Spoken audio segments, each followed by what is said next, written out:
I'm here to tell you that finding your purpose isn't enough. The challenge for our generation is to create a world where everyone has a sense of purpose.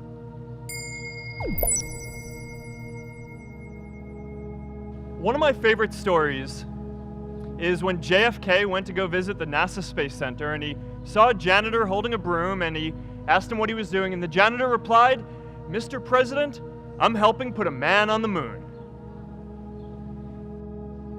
Purpose is that feeling that you are a part of something bigger than yourself, that you are needed, and that you have something better ahead to work for. Purpose is what creates true happiness. And today, I want to talk about 3 ways that we can create a world where everyone has a sense of purpose. So first, let's take on big, meaningful projects. Our generation is going to have to deal with tens of millions of jobs replaced by automation like self-driving cars and trucks. But we have the potential to do so much more than that. Every generation has its defining works. More than 300,000 people worked to put that man on the moon, including that janitor. Millions of volunteers immunized children around the world against polio, and millions of more people built the Hoover Dam and other great projects. But be prepared to be misunderstood. Anyone working on a big vision is going to get called crazy, even if you end up right.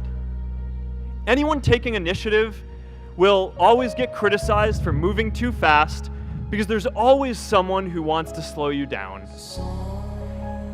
In our society, we often don't take on big things because we're so afraid of making mistakes that we ignore all the things wrong today if we do nothing. The reality is, anything we do today is going to have some issues in the future. But that can't stop us from getting started. So what are we waiting for? It is time for our generation-defining great works. The second is redefining our idea of equality so everyone has the freedom to pursue their purpose. Now, many of our parents had stable jobs throughout their careers, but in our generation, we're all a little entrepreneurial, whether we're starting our own projects or finding our role in another one.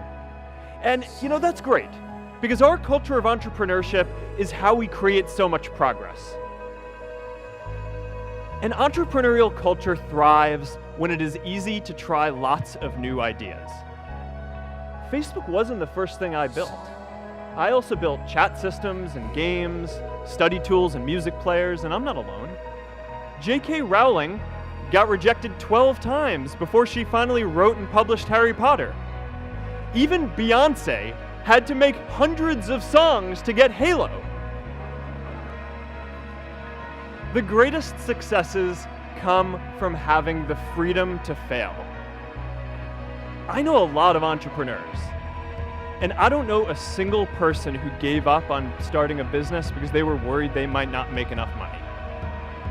But I know too many people who haven't had the chance to pursue their dreams because they didn't have a cushion to fall back on if they failed. Purpose doesn't only come from work. The third way we can create a sense of purpose for everyone is by building community. And in our generation, when we say purpose for everyone, we mean everyone in the world. Every generation expands the circle of people we consider one of us. And in our generation, that now includes the whole world. We understand that the great arc of human history bends towards people coming together in ever greater numbers, from tribes to cities to nations, to achieve things that we could not on our own. This is the struggle of our time.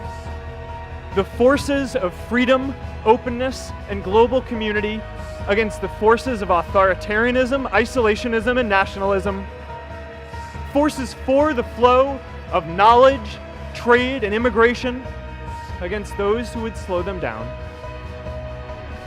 This is not a battle of nations. It is a battle of ideas. And it's up to you to create it. Let me tell you a secret.